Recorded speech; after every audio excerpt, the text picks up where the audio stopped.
प्रकरण 39। ईसा क्षत चिन्ह धारिणी कैथोलिक संत Teresa Neumann. Bharat लौट आओ।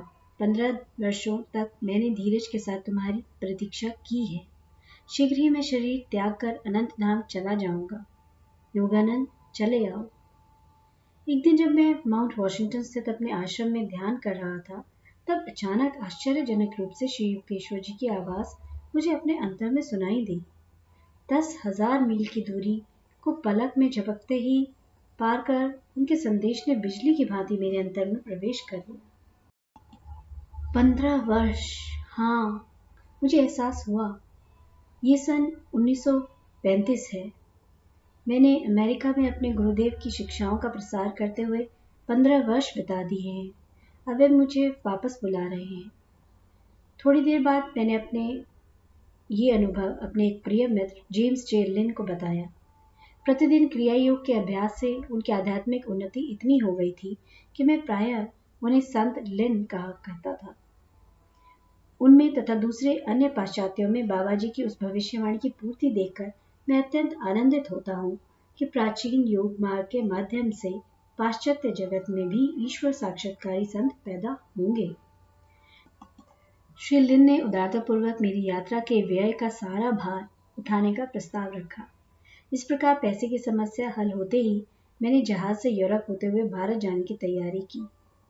मार्च 1935 में मैंने सेल्फ रियलाइजेशन फेलोशिप को चिरस्थायी बनाने के लिए उसे कैलिफोर्निया राज्य के कानून के अंतर्गत एक धर्मनिरपेक्ष अलाभभाजक संस्था के रूप में पंजीकृत करा लिया।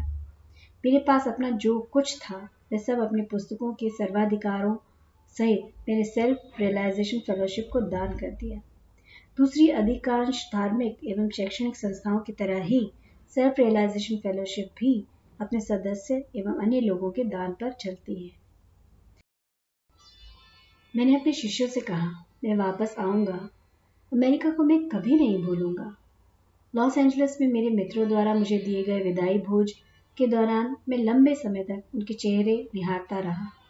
मेरे मन में कृतज्ञता से ओतप्रोत विचार आया, हे प्रभु, जो आपको ही एकमात्र दाता मानकर स्मरण करता है, उसके लिए मानवों के बीच कभी मित्रता की मधुरता का अभाव नहीं हो सकता।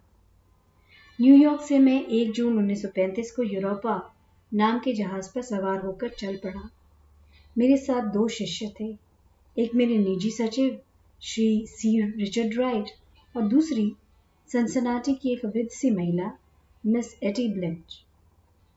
विगत सप्ताहों की अति व्यस्तता और भागदौड़ के बाद समुद्र यात्रा के शांतिपूर्ण दिन बड़े सुहावने लग रहे थे, पर यह शांति अल्पकालिक ही रही। आधुनिक जहाजों की तेज गति के कुछ खेदजनक पहलू भी हैं। अन्य उत्सुक पर्यटकों की भांति ही हम लोग भी विशाल और प्राचीन महानगरी लंदन में घूमे। लंदन पहुंचने के दूसरे दिन मुझे कैक्सटन हॉल में एक विशाल सभा को संबोधित करने का निमंत्रण मिला। इस सभा में व्याख्यान शुरू करने से पहले सर फ्रांसिस यंग्सबैन ने लंदन के श्रोताओं से मेरा परिचय कराया। हमने सर हैरी लियोडर की अतिथि बनकर उनके स्कॉटलैंड के एस्टेट में एक दिन आनंद में बिताया। कुछ दिन बाद हम लोग इंग्लिश चैनल को पार कर यूरोप महाद्वीप पहुंचे, क्योंकि मैं बेवेरिया की एक विशेष तीर्थ यात्रा करना चाहता था। मैंने विचार किया कि कॉर्नरसूप की महान कैथोलिक संत टेरेसा न्यूमन से मिलने का यही एकमात्र अवसर मुझे मिल सकता है। कई वर्ष पहले मैंने टेरेसा न्यूमन के बारे में एक आश्चर्यजनक लेख पढ़ा था। उस लेख में उनके बारे में जो जानकारियां दी गई थी वे इस प्रकार थी। टेरेसा न्यूमन का जन्म 1818 में गुड फ्राइडे के दिन हुआ था। जब वे 20 वर्ष की थी तब एक दुर्घटना में वे अंधी हो गई और साथ ही उन्हें पक्षाघात भी हो गया। द लिटिल फ्लावर के नाम से सुविख्यात लीसो की संत टेरेसा की कृपा से 1926 में उनकी दृष्टि चमत्कारिक ढंग से वापस आ गई। बाद में टेरेसा न्यूमन का पक्षाघात भी ठीक हो गया। 1926 में ईश्वर के प्रसाद में चर्च से दिए जाने वाले छोटे से वेफर के अतिरिक्त टेरेसा न्यूमन ने अन्न जल का पूर्ण त्याग कर दिया है।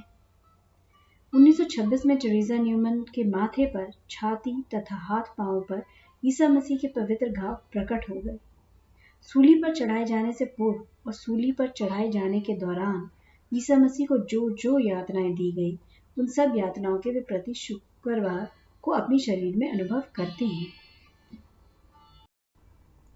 ट्रेज़र न्यूमन को केवल अपने गांव की सरल जर्मन भाषा ही आती है, परंतु शुक्रवार के इन अनुभवों के दौरान भावावेश में वे कुछ ऐसे वाक्यों का उच्चारण करती हैं जिन्हें विद्वानों ने प्राचीन फिलिस्तीनी भाषा के रूप में पहचाना है। अपने इस दिव्य दर्शन के दौरान उचित अवसरों पर वे हिब्रू या यूनानी भाषा भी बोलती हैं। चर्च के अधिकारियों की अनुमति से कई बार ट्रेज़र न्यूमन को वैज्ञानिक निरीक्षण में भी रखा गया। प्रोटेस्टेंट जर्मन समाचार पत्र के संपादक डॉक्टर फ्रिट्ज गर्लिक ने इस कैथोलिक पाखंडी का भांडाफोड़ करने के लिए कॉर्नर्सरूथ गए थे, पर मन में श्रद्धा लिए लौट आए और उन्होंने उनका पूर्ण श्रद्धाभाव के साथ जीवन चरित्र लिख डाला। हमेशा की तरह मैं किसी संत से मिलने के लिए लालायित रहता था, चाहे मैं पूर्व में रहूं या पश्चिम में। जब हम लोग 26 जुलाई को कॉर्नर्सरूथ पहुंचे तो मैं अब आनंद से पुलकित हो उठा। बेवरियाई किसानों को हमारी फोर्ड कार, जिसे हम लोग अमेरिका से अपने साथ लाए थे, और उसमें बैठे अलग अलग प्रकार के लोगों, एक युवा अमेरिकन पुरुष, एक प्रौढ़ महिला और कोट के कॉलर के नीचे अपने लंबे केशों को दबाए एक श्याम वर्णी भारतीय को देखकर काफी कौतूहल हो रहा था। ट्रेज़र न्यूमन का घर साफ सुथरा था। घर के पास ही स्थित पुराने कुएं के पास सुंदर सुंदर फूल खिले हुए थे, परंतु अफसोस घर बंद और सुनसान था। पड़ोसियों और उस समय पास से गुजर रहे पोस्टमैन को भी कोई जानकारी नहीं थी। इतने में वर्षा भी होने लगी। मेरे साथियों ने लौट चलने की राय दी। नहीं, मैंने दृढ़ता के साथ कहा, जब तक ट्रेज़र न्यूमन के पास पहुंचने का कोई ना कोई सूत्र मेरे हाथ नहीं लगता, मैं यहाँ से हिलने वाला नहीं। 2 घंटे बाद भी हम बेजार करती वर्षा में अपनी कार में ही बैठे रहे। मैंने शिकायत भरा निश्वास छोड़ते हुए कहा, भगवान, यदि उन्हें यहाँ नहीं होना था तो आप मुझे यहाँ तक लाए ही क्यों? इतने में एक अंग्रेजी भाषी व्यक्ति हमारे पास आकर खड़ा हो गया। उसने कहा, मैं निश्चित तो नहीं जानता कि ट्रेज़र न्यूमन कहाँ है, परंतु वे प्रायः ही यहाँ से 80 मील दूर ऑगस्टाइन विश्वविद्यालय में वहाँ के विदेशी भाषाओं के प्रोफेसर फ्रांस वुड से मिलने जाती हैं। दूसरे दिन सुबह हम लोग कार से छोटे से शांत नगर ऑगस्टाइन में जा पहुंचे। डॉक्टर वुड्स ने प्रेमपूर्वक अपने घर में हमारा स्वागत किया। हाँ, ट्रेज़र न्यूमन नहीं है। उन्होंने ट्रेज़र न्यूमन के पास संदेश भेजा कि कोई उनसे मिलने आए हैं। संदेश ले जाने वाला शीघ्र ही उनके उत्तर के साथ वापस आया। यूँ तो बिशप ने मुझे उनकी अनुमति के बिना किसी से मिलने के लिए मना किया है, परंतु भारत के इस संत से मैं अवश्य मिलूंगी। उनके इन शब्दों ने मेरे हृदय को छू लिया। डॉक्टर वुड्स के पीछे पीछे मैं सीढ़ियां चढ़कर ऊपर के बैठक खाने में गया। ट्रेज़र न्यूमन तुरंत ही वहां आ गई। उनसे शांति और आनंद निश्चित हो रहा था। उन्होंने काला गाउन और सफेद मस्तक वर्ण धारण किया हुआ था। उनकी आयु उस समय 39 वर्ष की थी, परंतु वे उससे काफी कम उम्र की दिख रही थी। उनके चेहरे पर एक शिशु सुलभ मोहकता और उत्फुल्लता झलक रही थी। स्वस्थ सुगठित शरीर, गुलाबी गाल और आनंदी स्वभाव, और ये वो संत हैं जो सदा निराहार रहते हैं। ट्रेज़र न्यूमन ने अत्यंत सौम्यता के साथ मुझसे हाथ मिलाया। एक दूसरे को ईश्वर प्रेमी के रूप में पहचानते हुए हम दोनों के मुखों पर मौन मिलन की मृदु मुस्कान खिल रही थी। डॉक्टर वुड्स ने कृपापूर्वक ट्रांसलेटर दुभाषीय का काम किया। जब हम लोग बैठ गए तो मेरे ध्यान में आया कि ट्रेज़र न्यूमन कौतूहल के साथ अपनी भोली भाली नजर से मुझे देख रही थी। स्पष्ट था कि बवेरिया में हिंदू कभी कभी ही दिखाई देते थे। क्या आप कभी कुछ नहीं खाती? मैं स्वयं मुझसे सुनना चाहता था। नहीं, प्रतिदिन सुबह 6 बजे केवल एक होस्ट के अलावा मैं कुछ नहीं खाती। ये होस्ट कितना बड़ा होता है? वह कागज के समान पतला और छोटे सिक्के के आकार का होता है। फिर उन्होंने कहा, मैं उसे केवल ईश्वर के प्रसाद के रूप में लेती हूँ। यदि वह ईश्वर को अर्पण किया हुआ ना हो तो मैं उसे निगल ही नहीं पाती। आप केवल उसी पर 12 वर्षों तक तो जीवित नहीं रह सकती। मैं ईश्वर के प्रकाश से जीवित रहती हूँ। कितना सरल उनका उत्तर था, बिल्कुल आइंस्टाइन की तरह। मैं समझता हूँ आपको ये ज्ञान है कि आपके शरीर में प्राण शक्ति आकाश, सूर्य और हवा से आती है। तुरंत उनके चेहरे पर मुस्कुराहट खिल उठी। बड़ी खुशी हुई ये देखकर कि आप लोग जानते हैं कि मैं कैसे जीवित रहती हूँ। आपका पवित्र जीवन ईसा मसीह द्वारा कहे गए उस सत्य वचन की अभिव्यक्ति है कि मनुष्य केवल अन्न से ही जीवित नहीं रहेगा, बल्कि ईश्वर के मुख से निकलने वाले प्रत्येक शब्द से जीवित रहेगा। मेरी इस स्पष्टीकरण से वे पुनः खुश हो गई। सचमुच ऐसा ही है। आज इस पृथ्वी पर मेरे जीवित रहने का कारण ये सिद्ध करना भी है कि मनुष्य केवल अन्न से नहीं, बल्कि ईश्वर के प्रकाश से जीवित रहता है। क्या आप दूसरों को भी अन्न के बिना जीवित रहना सिखा सकती हैं? ऐसा प्रतीत हुआ कि इस प्रश्न से उन्हें कुछ आघात सा लगा। मैं ऐसा नहीं कर सकती। ईश्वर की ऐसी इच्छा नहीं है। जब मेरी दृष्टि ट्रीजा न्यूमन के मजबूत सुंदर हाथों पर पड़ी, तो उन्होंने प्रत्येक हाथ के पिछले हिस्से में बना हाल ही में भरा एक एक वर्गाकार घाव दिखाया। प्रत्येक हथेली पर भी हाल ही में भरा अर्धचंद्राकार घाव दिखाया। इनमें से प्रत्येक घाव हाथ के आर पार था। ये दृश्य देखकर मुझे लोहे की चकोर लंबी लंबी कीलों का स्मरण हो आया, जिनका सिरा अर्धचंद्राकार होता है। इन कीलों का पूर्वोत्तर देशों में अभी भी प्रयोग होता है, पर पश्चिम में कहीं मैंने इसे ऐसी कीलें नहीं देखी। तत्पश्चात टेरेसा न्यूमन ने हर सप्ताह में आने वाले अपने उन अनुभवों के बारे में कुछ बताया। एक असहाय दर्शक की भांति मैं ईसा मसीह की सारी वेदनाओं को देखती रहती हूँ। प्रत्येक सप्ताह मैं गुरुवार की मध्य रात्रि से लेकर शुक्रवार के दोपहर 1 बजे तक के लिए उनके घावों के मुख खुल जाते हैं और उनसे रक्त बहता रहता है। इस प्रक्रिया में उनके 122 पाउंड के वजन से 10 पाउंड वजन कम हो जाता है। अपने इस सहानुभूतिपूर्ण प्रेम से अत्यंत तीव्र यातना सहते हुए भी टेरेसा न्यूमन अपने प्रभु के इन साप्ताहिक दर्शनों की आतुरता से प्रतीक्षा करती रहती है। उसी क्षण में समझ में आ गया कि नए नियम न्यू टेस्टामेंट में वर्णित ईसा मसीह के जीवन और क्रॉस पर उनकी मृत्यु की ऐतिहासिक सत्यता के बारे में सभी ईसाइयों में विश्वास की पुनः प्रतिष्ठा करा देने और गैलीली के उस महान संत ईसा मसीह तथा उनके भक्तों के बीच अमर संबंध का रोमांचक प्रदर्शन करने के लिए ही ईश्वर ने टेरेसा न्यूमन के विलक्षण जीवन का सृजन किया है। फिर प्रोफेसर वुड्स ने संत टेरेसा न्यूमन के विषय में अपने कुछ अनुभव बताए।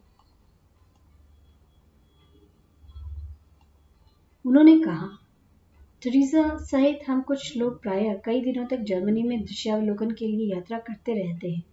और मज़ा देखिए, टेरेसा न्यूमन कुछ भी नहीं खाती। हम सब दिन में 3 बार भरपूर भोजन करते हैं। वे सदा गुलाब के फूलों की तरह तरोताज़ा रहती हैं। थकान उन्हें छूती भी नहीं। हम बाकी लोगों को जब भूख लगती है तो हम रास्ते किनारे होटलों को ढूंढने लगते हैं और टेरेसा न्यूमन दिल खोल कर हंसती रहती है। और इसके साथ प्रोफेसर ने उनकी शारीरिक अवस्था के बारे में एक दिलचस्प बात बताई। टेरेसा न्यूमन कुछ भी नहीं खाती, इसलिए उनका पेट सिकुड़ गया है। मलमूत्र उनके शरीर में तैयार होता ही नहीं, परंतु उनकी पसीने की ग्रंथियां काम करती है, इसलिए उनकी त्वचा हमेशा नरम और दृढ़ रहती है।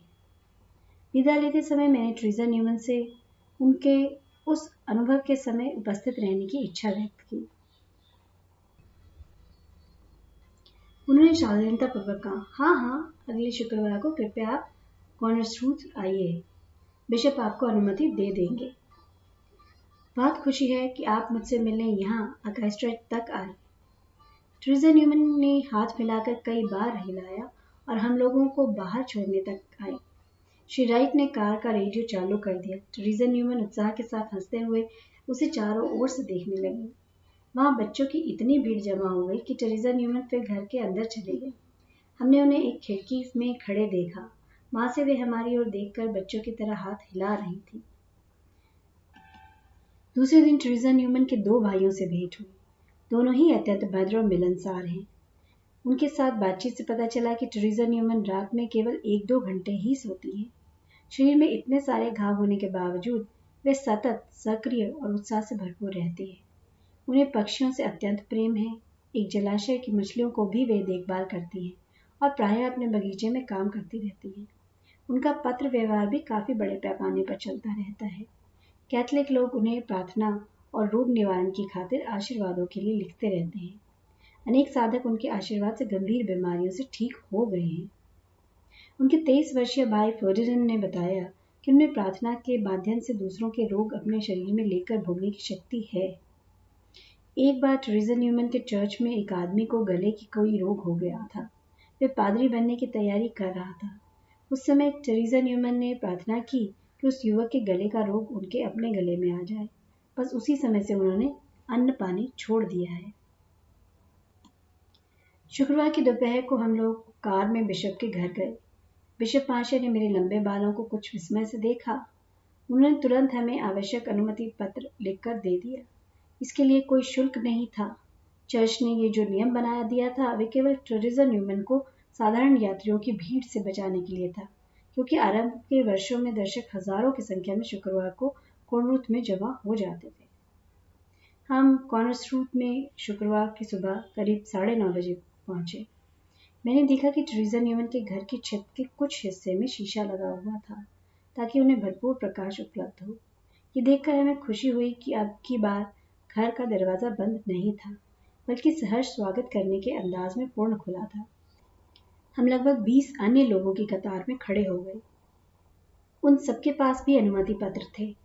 कई तो उस भावावस्था को देखने के लिए बहुत दूर दूर से आए थे। प्रोफेसर के घर में मेरी पहली परीक्षा में टेरेसा न्यूमैन उत्तीर्ण हो गई थी, क्योंकि उन्होंने अंतर्ज्ञान से ये जान लिया था कि मैं केवल कौतूहल की शांति के लिए नहीं, बल्कि आध्यात्मिक कारणों से उन्हें देखना चाहता था। मेरी दूसरी परीक्षा इस बात से संबंधित थी कि सीढ़ियों से ऊपर उनके कमरे में जाने से पहले उनके मन में चल रहे विचार जानने के लिए और उनकी अंतर्दृष्टि को दिखने वाले दृश्य देख पाने के लिए मैंने एक यौगिक भावावस्था में प्रवेश कर लिया, जिससे उनके अंतर जगत के साथ मेरा संबंध जुड़ गया। फिर मैंने उनके कमरे में प्रवेश किया, जो दर्शकों से भरा हुआ था। टेरेसा न्यूमैन एक पलंग पर सफ़ेद परिधान में लेटी हुई थी। श्री राइट मेरी ठीक पीछे ही थे।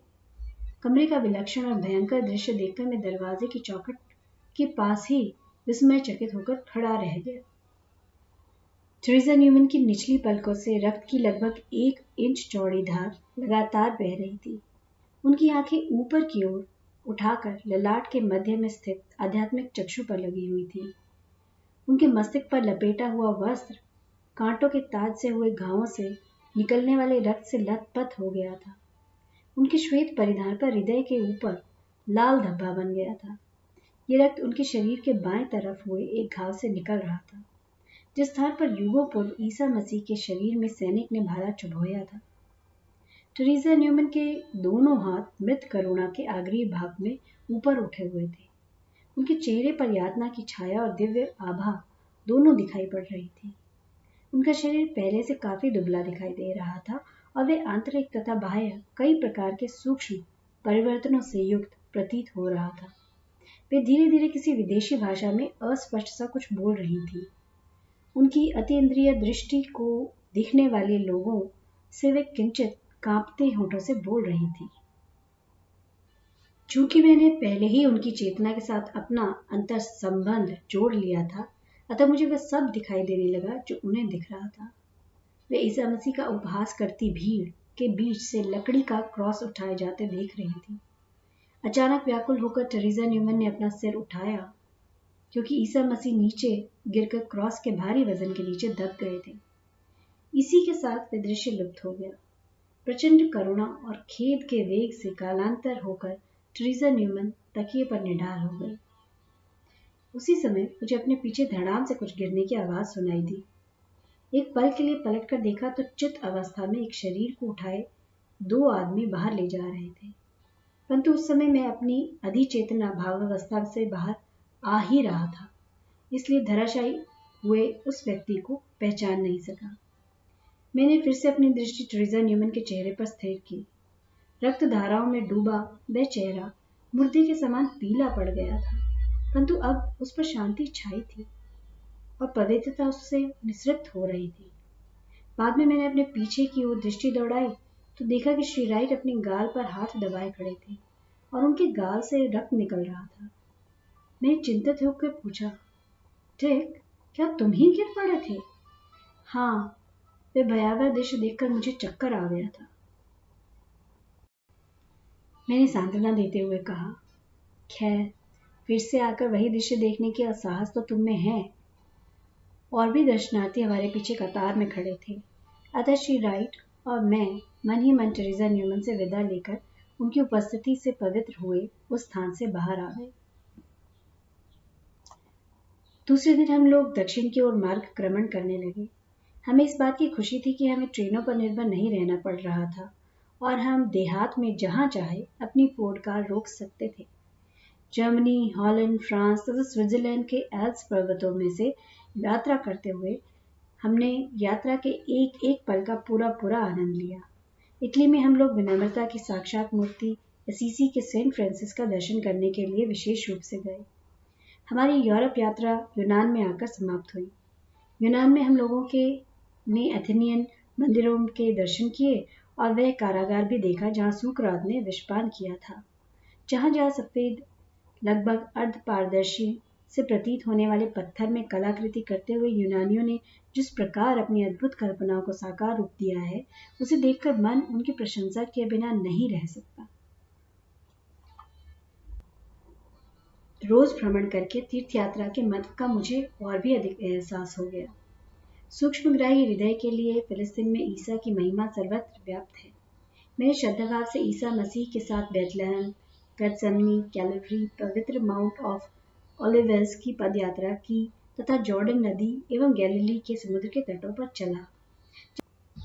जहाँ ईसा का जन्म हुआ था, वहाँ नाग, जोसेफ की बढ़ई की दुकान, लजारस की कब्र, मार्था और मेरी का घर, ईसा मसीह के अंतिम भोज का कमरा, इन स्थानों के भी हम लोगों ने दर्शन किए। बड़ा प्राचीन काल सजीव हो उठा। युग युगांतर के लिए ईसा मसीह द्वारा वहाँ अभिनीत किए गए दिव्य नाटक के दृश्य मेरी दृष्टि के सामने प्रकट होने लगे। अब मिस्र, उसका आधुनिक शहर कायरो और प्राचीन पिरामिडों को हमने देखा।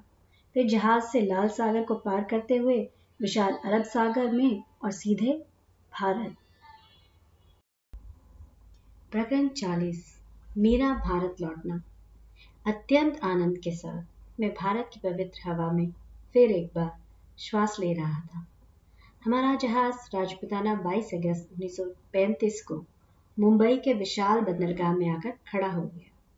जहाज से उतरते ही पहले ही दिन आगे आने वाले वर्ष किस प्रकार मुझे अनवरत रूप से व्यस्त रखने वाला है, इसका स्वाद मुझे मिल गया। बंदरगाह पे मित्रगण फूलमाला लिए स्वागत के लिए खड़े थे। शीघ्र ही ताजमहल होटल के मेरे कक्ष में प्रेस संवाददाताओं और फोटोग्राफरों की तांता लग गया। मुंबई शहर मेरे लिए नया था।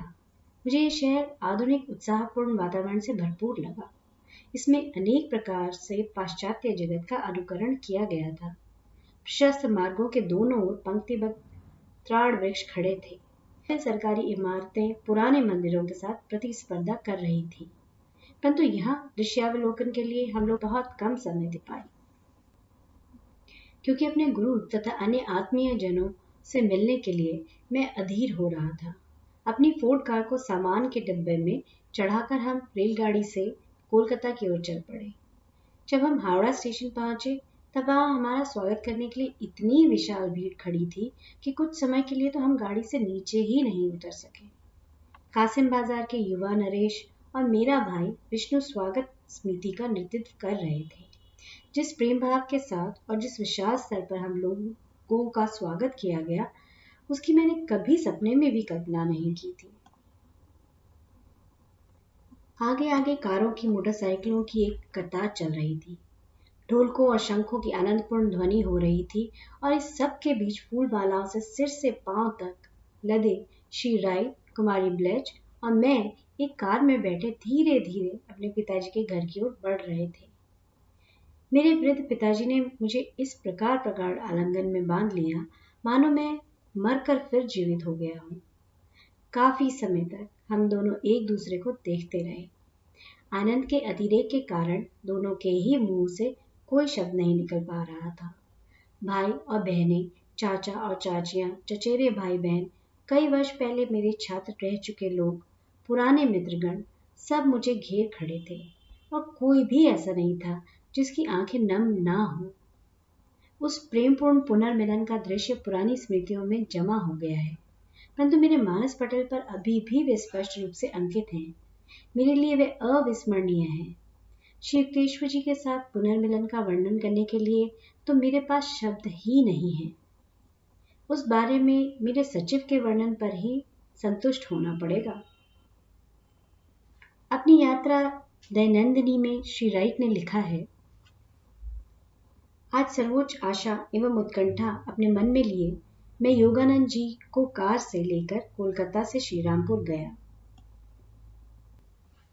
रास्ते में विभिन्न प्रकार की दुकानें थी।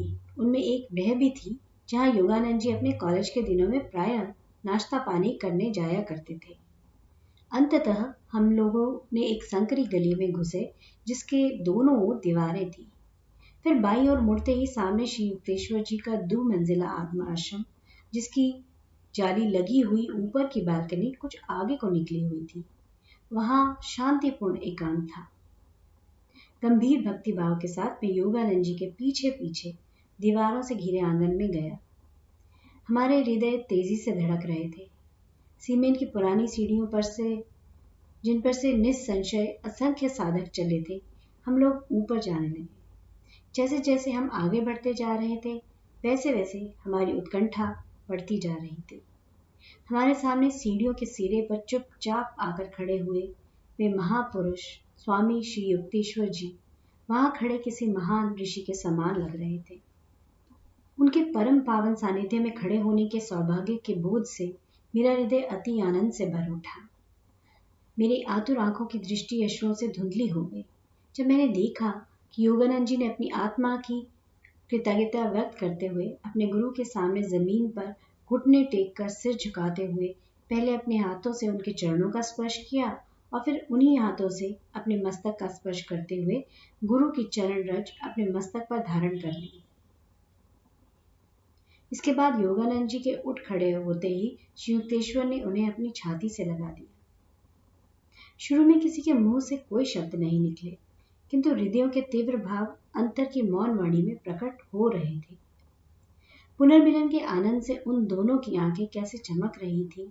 उस शांत बरामदे में एक अत्यंत कोमल भाव उमड़ रहा था और मानो उस क्षण को गरिमा को बढ़ाने के लिए ही सूर्य भी अचानक बादलों से बाहर आ गया।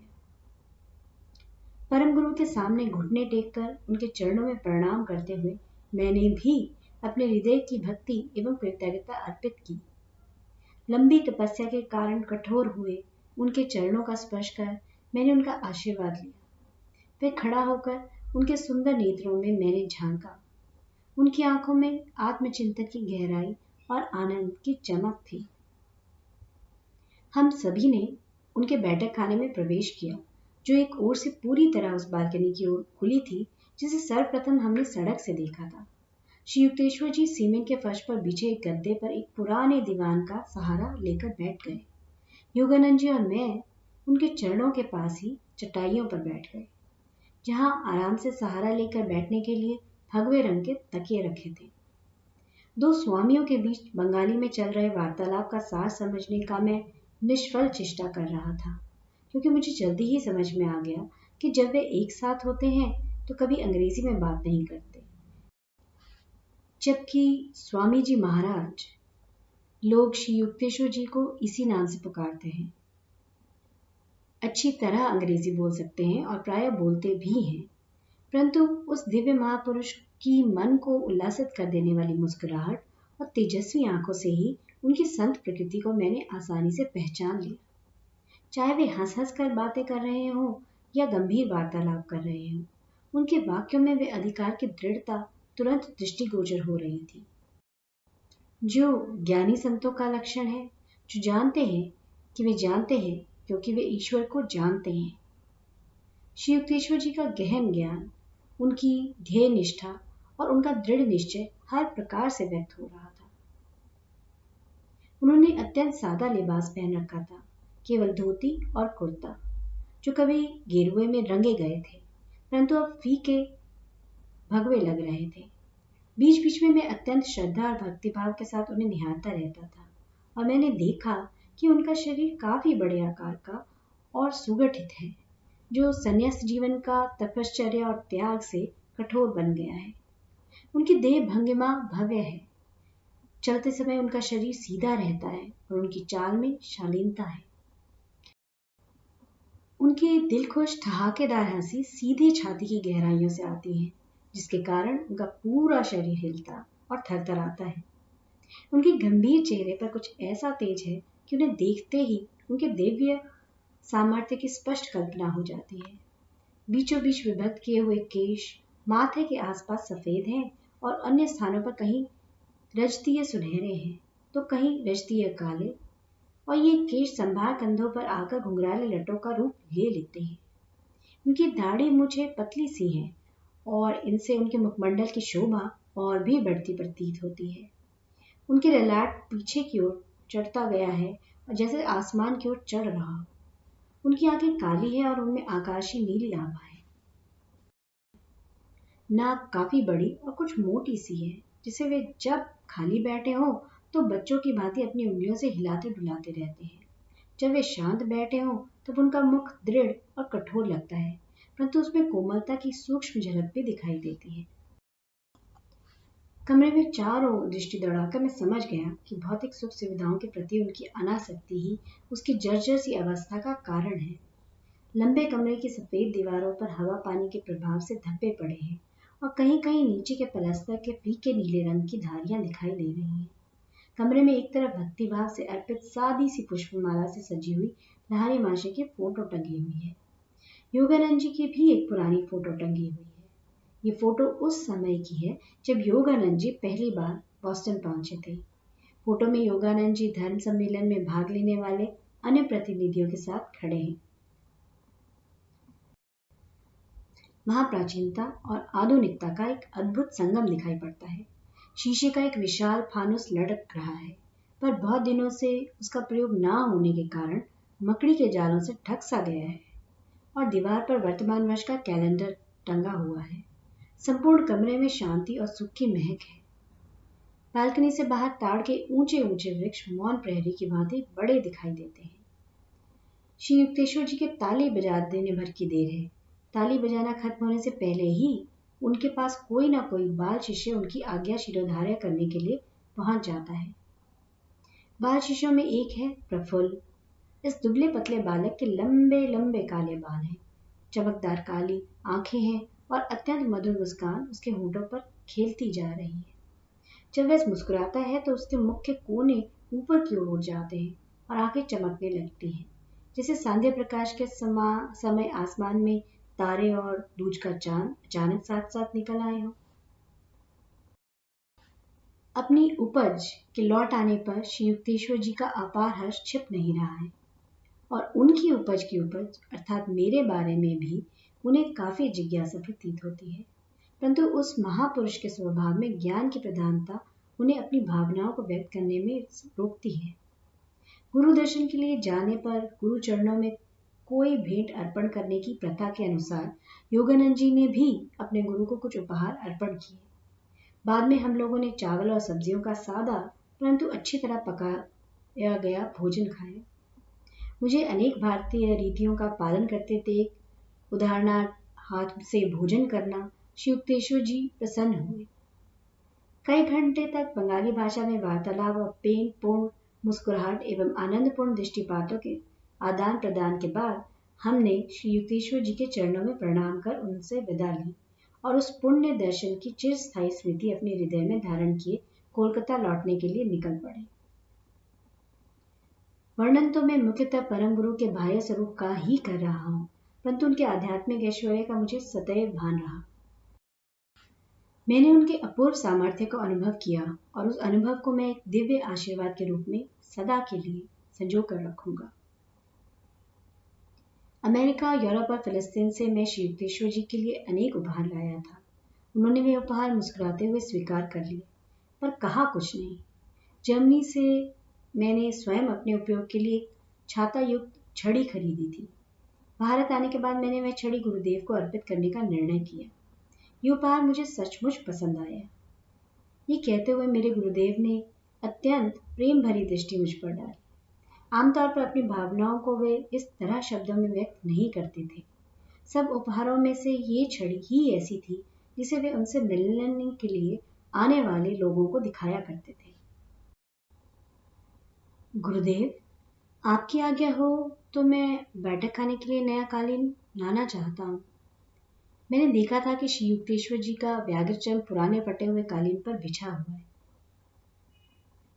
यदि तुम्हारी इच्छा है तो ले आओ। मेरे गुरुदेव के स्वर में कोई उत्साह नहीं था। पर देखो, मेरा व्याघ्रचर्म कितना अच्छा और स्वच्छ है। अपने इस छोटे से राज्य का मैं राजा हूँ। इसके बाहर विशाल जगत है, जिसमें लोग केवल बाह्य वस्तुओं में ही रुचि रखते हैं। उनके मुख से इन शब्दों को सुनते ही मुझे लगा जैसे समय मुझे पीछे ले गया है। फिर एक बार मैं युवा शिष्य बन गया हूँ, जो प्रतिदिन उनके अनुशासन की अग्नि में शुद्ध होता जा रहा था। श्री रामपुर और कोलकाता से अवकाश मिलते ही मैं श्री राइट के साथ रांची के लिए रवाना हो गया। कितना भव्य स्वागत हुआ वहां, एकदम हृदय स्पर्शी। मेरे 15 वर्षों की अनुपस्थिति में विद्यालय की ध्वजा को फहराते रखने वाले निस्वार्थी शिक्षकों को गले लगाते समय मेरी आंखें छलछला उठी। आश्रमवासी छात्रों के और प्रतिदिन अपने घर से आने वाले छात्रों के दमकते चेहरे और प्रफुल्ल मुस्कुराहटें उन्हें मिलने वाली शिक्षा और योग प्रशिक्षण की उपयुक्तता के पर्याप्त प्रमाण थे। ये सब होते हुए भी रांची विद्यालय को भीषण अर्थ संकट का सामना करना पड़ रहा था। कासिम बाजार के पुराने महाराजा सर मणिचंद्र नंदी, जिनका राजमहल विद्यालय भवन बन गया था और जिन्होंने कई बार विपुल दान भी दिया था, अब स्वर्ग सिधा चुके थे। पर्याप्त जन सहयोग न मिलने के कारण विद्यालय के अनेक लोकोपकारी अंग दारुण संकट में थे। इतने वर्ष अमेरिका में मैंने उसके व्यवहारिक ज्ञान और बाधाओं का डट कर सामना करने के गुणों में से कुछ न कुछ आत्मसात किए बिना ही नहीं बिता दिए थे। एक सप्ताह तक तो मैं नाना जटिल समस्याओं से जूझते हुए रांची में रहा। उसके बाद कोलकाता के प्रमुख नेताओं और शिक्षाविदों से मेरी भेंट का क्रम शुरू हुआ। कासिम बाजार के नए युवा महाराज से भी मैंने लंबी बातचीत की, पिताजी से आर्थिक सहायता के लिए अनुरोध किया और इन सब का परिणाम ये हुआ कि रांची विद्यालय की लड़खड़ाती नींव स्थिर होने लगी। ठीक समय पर मेरे अनेक अमेरिकी शिष्यों से भी काफी दान प्राप्त हो गया। भारत लौटने के बाद कुछ ही महीनों में रांची के विद्यालय की कानूनी तौर पर रजिस्ट्री कर पाने की खुशी भी मुझे मिल गई। इस प्रकार चिरस्थायी निधि युक्त योग शिक्षा केंद्र का मेरा जीवन स्वप्न साकार हो गया। मेरे स्वप्न ने 1917 में केवल 7 विद्यार्थियों के साथ इस विद्यालय की शुरुआत करने की मुझे प्रेरित किया था। युक्ता सत्संग ब्रह्मचर्य विद्यालय के नाम से चल रहे इस विद्यालय में माध्यमिक एवं उच्च विद्यालय के कक्षा वर्ग खुले प्रांगण में चलते हैं। आवासीय और दीर्घकालिक दोनों ही प्रकार के छात्रों को कोई ना कोई व्यावसायिक प्रशिक्षण दिया जाता है। स्वायत्त समितियों के माध्यम से अपने अनेक कार्यकलापों का छात्र स्वयं ही परिचालन करते हैं। अपने शिक्षक जीवन के आरंभ में ही ये बात मेरे ध्यान में आ गई थी कि बच्चों को जहाँ शिक्षकों को मात देने में नटखट आनंद मिलता था, वहाँ अपने साथी छात्रों द्वारा बनाए गए नियमों का वे खुशी खुशी पालन करते थे। मैं स्वयं भी कभी आदर्श छात्र नहीं रहा था, अतः बच्चों की सब शरारतों और समस्याओं के प्रति मेरे हृदय में सदा पूर्ण सहानुभूति रहती थी। बच्चों को खेल क्रीड़ा में प्रोत्साहन दिया जाता है। हॉकी और फुटबॉल के खेलों से मैदान गूंजते हैं। प्रतियोगिताओं में रांची विद्यालय के विद्यार्थी प्रायः कप जीतते हैं। छात्रों को अपनी इच्छा शक्ति के बल से मांसपेशियों में शक्ति संचार करने की योगदा प्रणाली सिखाई जाती है, जिसमें मानसिक बल से शरीर के किसी भी हिस्से में प्राण शक्ति का संचार किया जाता है। उन्हें योगासन तथा तलवार और लाठी चलाना भी सिखाया जाता है। इस विद्यालय के प्राथमिक चिकित्सा से प्रशिक्षित छात्रों ने बाढ़, अकाल आदि संकट काल में अपने प्रांत की प्रशंसनीय सेवा की है। बच्चे बागवानी करके अपने लिए सब्जियां भी पैदा कर लेते हैं। कोल, संथाल और मुंडा आदि प्रांत की आदिवासी जनजातियों के लिए प्राथमिक विद्यालय की शिक्षा हिंदी माध्यम में दी जाती है। केवल लड़कियों के लिए कक्षाएं आसपास के गांवों में चलाई जाती हैं। रांची के विद्यालय की अपूर्व विशेषता ये है कि यहाँ क्रियायोग की दीक्षा दी जाती है। बालक नियमित आध्यात्मिक साधना और गीता पाठ करते हैं। उन्हें उपदेश एवं प्रत्यक्ष उदाहरण द्वारा सादगी, त्याग, आत्मसम्मान एवं सत्य अनुशालीन की शिक्षा दी जाती है। उन्हें ये सिखाया जाता है कि बुराइयों से दुख ही मिलता है और अच्छाइयों से सच्चा सुख प्राप्त होता है। बुराइयों की तुलना विष मिश्रित शहद के साथ की जा सकती है, जो खाने का लालच तो मन में पैदा करती है, परंतु मृत्यु से लदी हुई होती है। एकाग्रता की प्रविधियों के अभ्यास द्वारा शरीर एवं मन की चंचलता का अपने वश में कर लेने की प्रक्रिया के आश्चर्यजनक परिणाम सामने आए हैं, जिसके कारण रांची में 9-10 वर्ष के छोटे से बालक का घंटे भर या उससे भी अधिक समय तक स्थिर आसन में भ्रिकुटी मध्य में स्थित आध्यात्मिक नेत्र पर दृष्टि लगाए अपलक बैठे दिखाई देना कोई नई बात नहीं है। बगीचे में एक शिव मंदिर है जिसमें परम पूज्य लारी महाशय का चित्र भी प्रतिष्ठापित है। आम्र वृक्षों की घनी छाया में दैनिक प्रार्थनाएं एवं शास्त्राध्ययन होता है।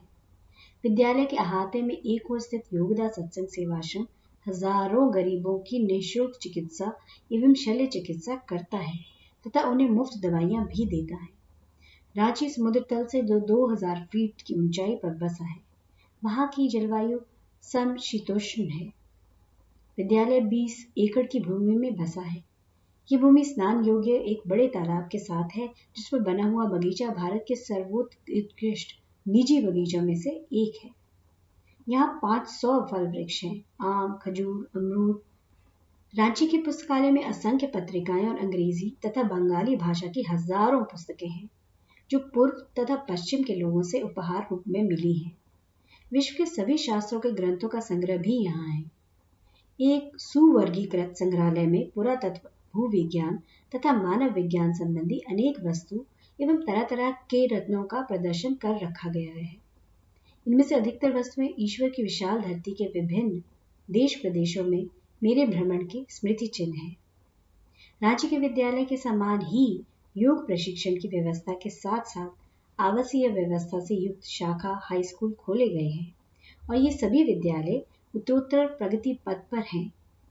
ये शाखाएं हैं पश्चिम बंगाल के पुरुलिया जिले में लखनपुर स्थित योगदा सत्संग विद्यापीठ तथा मिदनापुर जिले में इस्माइलीचक स्थित योगदा स्कूल एवं आश्रम।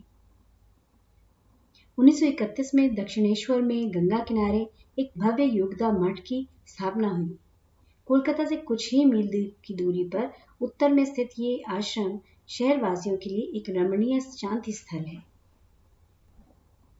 दक्षिणेश्वर स्थित ये मठ योगदा सत्संग सोसाइटी, उसके सारे विद्यालयों तथा भारत के विभिन्न स्थानों में स्थित उसके केंद्रों एवं आश्रमों का मुख्यालय है।